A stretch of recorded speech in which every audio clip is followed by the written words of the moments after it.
Hello everyone, welcome back to our channel.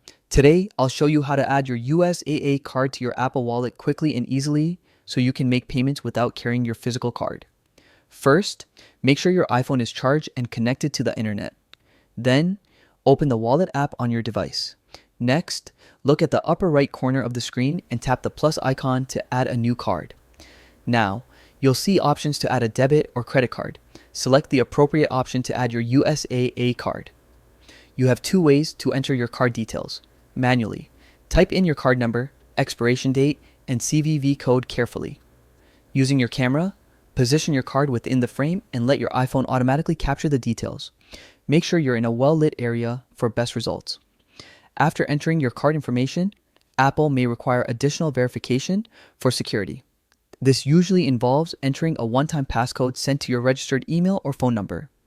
Once verification is complete, your USAA card will be added to Apple Wallet. You can now use Apple Pay for online and in-store purchases conveniently and securely. If you run into any issues, double check that your card details are correct and your iPhone software is up to date. And that's it. Adding your USAA card to Apple Wallet is fast, secure, and incredibly convenient. Thanks for watching. Don't forget to subscribe, and I'll see you in the next video.